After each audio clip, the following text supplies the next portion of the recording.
Welcome to Steve Savant's Money, the name of the game. Hi everyone, I'm your host, Steve Savant, syndicated financial columnist and money gaming extraordinaire. Today we're talking about why income annuities are used in retirement plans with nationally recognized annuity expert, Mike McLaughlin. Welcome to the show, Mike. It's great to be here, Steve. Now, Mike, you're the sensei that is all about annuity income, so I want you to use consumer language today and have mercy on us. Yes. I want to talk about something that's really specific, and a lot of consumers say, wow, I don't know if I can really hear that, but I want to talk about this Barclays injection into this annuity that you talk about, because it has such powerful ability to generate lifetime income you can't outlive. I want to talk about that first. Let's go to Barclays. And walk me through this balanced approach. Most of our consumers may not understand basic allocation, and so I'd like you to walk us through a little bit of that on the basic understanding of how to use this. A lot of indices that folks may have heard about are just the S&P 500 or maybe a Lehman Brothers bond index or something of that nature. This is a blend, and the blend gives you a balance so that if one portion of the stock market is going high and maybe next year the bond market goes up, then that gives you a little bit better chance of a positive return. So you have a little bit better chance of a more stable type of return. Do I have any chance of losing anything, though? Not in a particular fixed index annuity. Now, if this indice were outside of a fixed index annuity, yes, there could be negative numbers. But with inside of a fixed indexed annuity, zero is your hero, so that you cannot lose any principal as long as you do not surrender it early or anything like that. Okay, so knowing that one of the reasons that we use tax-deferred indexed annuities is because we can never lose any of our account value. Now, there might be expenses depending upon whatever contract, and we're talking a specific one to this one. But when I'm looking at Barclays, they're a big name. Big name on Wall Street. It may not be so, from a consumer point of view, they may not understand that. Walk me through why this approach is so good. This approach is really good because of the balance, and it has an uncapped indice with a spread. And a spread is just that it's a cost of the hedge, so that if you wanted to take out all the negative numbers from every particular year, there's a cost of that. These insurance carriers are buying options above and below it so that you have a more stable rate of return. So you do not participate in, say, let's just say a 3% spread. So the first 3% of the positive returns you do not participate in. Anything above that, you participate in 100% uncapped. So if the indice does 11, you would not participate in the first 3, but your return would be 8%. Now, when I look at everything from like 2009 all the way to the present, this is a pretty good run. Yeah, absolutely. So I could participate. I'm in for the first 3. My consumer, I'm paying that part to play. But once I get above that line, then I'm participating without any restrictions, no limitations. No limitations. And because you're inside of a fixed indexed annuity, you do not have any types of transaction fees. You have a back-end surrender charge as any typical fixed indexed annuity, and you have no management expenses associated with the fixed indexed annuity because Allianz is actually buying all the options directly, and they're doing their own hedging strategy. They're one of the biggest option buyers in the entire insurance market. They go to the market every day because of the size of their block of business. Now, how long do I have to hold in a typical period like this? Because you said surrender charges. I don't want to pay that, neither does a consumer. So how long do I have to kind of commit to this? Really, you have as little as 7-year surrender charges with Allianz. However, when you're thinking about positioning this as an income play, you're probably going to take a look at this for a much longer investment. And that's why we like the Barclays so much, because it's never has an opportunity to go into cash. So it's always going to be invested. It's always invested either in the stock market or the bond market, but it never has anything in any type of cash position. Now, with this particular product, it's been out for about a year plus and so forth. It's become one of the most popular products out in the United States because of this basic hedge position, because of these 2 bonds. It's fully invested. No caps, no limitations. The only thing we're talking about is a 3%. Now, when you look at 3%, sometimes people say, well, no, that sounds a little heavy-handed. But really, when you look at most fees that we look at, funds or their SAI report and the our registered investment advisor charge, you're probably right there anyways. Oh, easily. And then when you think about it, you have an income rider on it. Some of these products have income riders that are already built into the cost of that 3% as well, into the chassis of the annuity. So it's a great opportunity. The fee is fairly minimal when you consider the alternatives of, like you said, all the costs, plus you're picking up tax deferral. Now that deferral, the power of deferral, and I don't want to skip over that from a consumer point of view.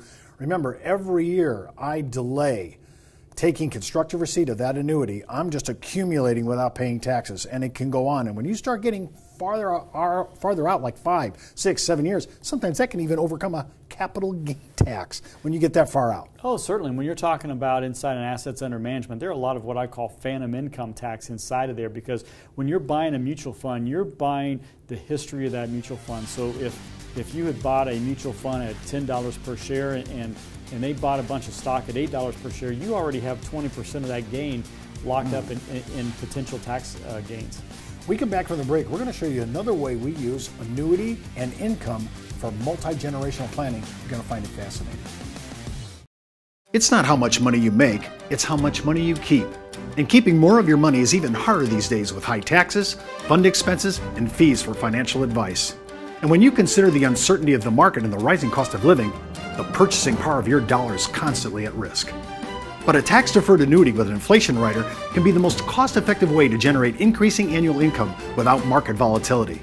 For more information on how annuities may work for you, just email me at steve@thenameofthegame.tv and ask for our free annuity information.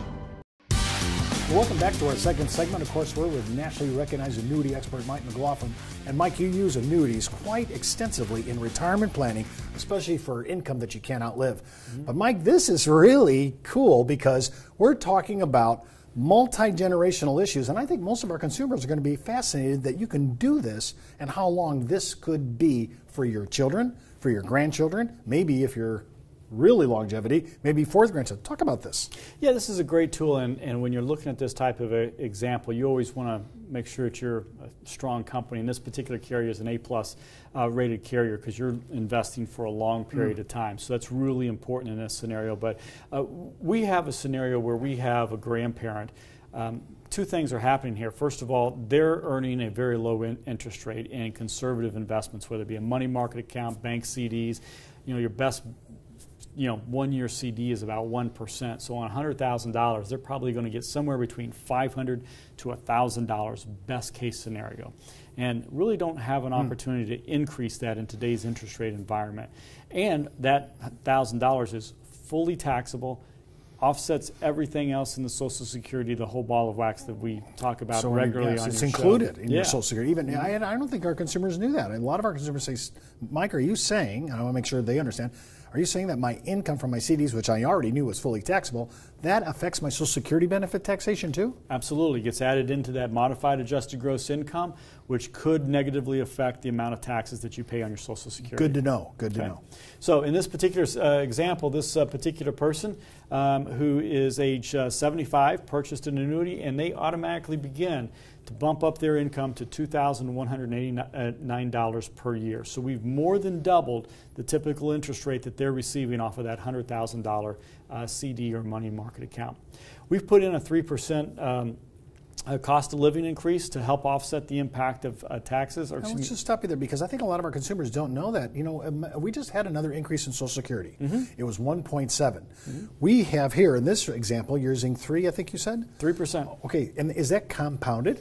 Yeah, and it's guaranteed every year. So no matter what happens with the economy, if the economy is stagnant, it's going up every year. Your payment's going to go up by 3%. And the more indexing to inflation that you can do, better chance that you have of offsetting the impact of inflation. Now, some of these actually could go up a little even higher.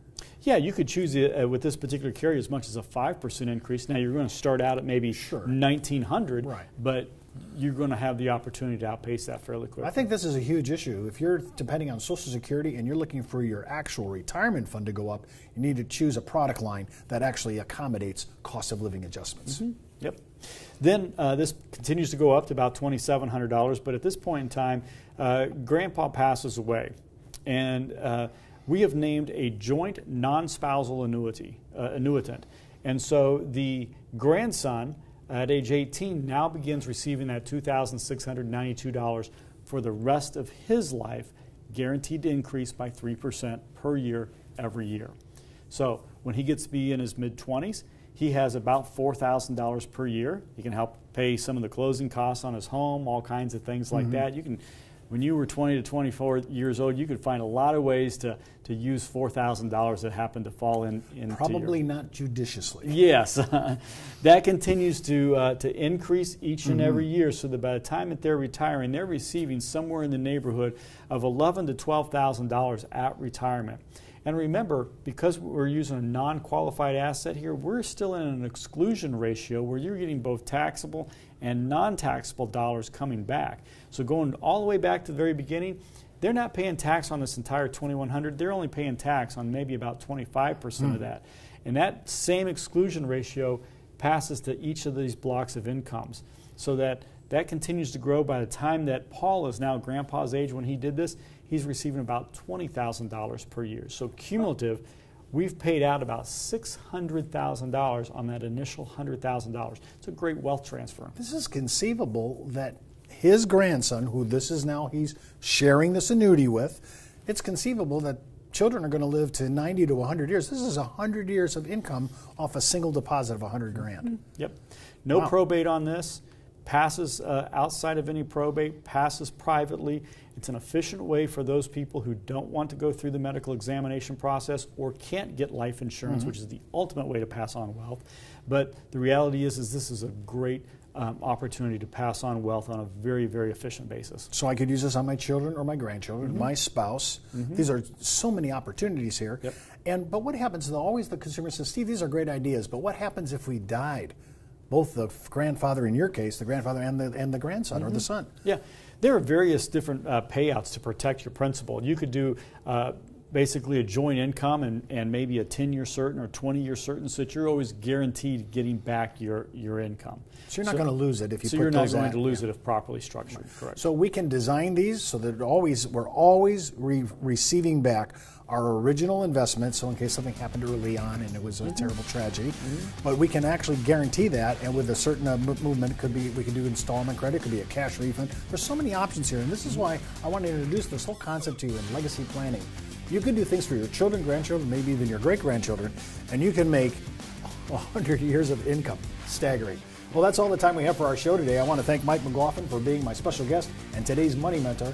And keep in mind, before moving forward with any of the ideas on our show, always consult your tax advisor or legal counsel.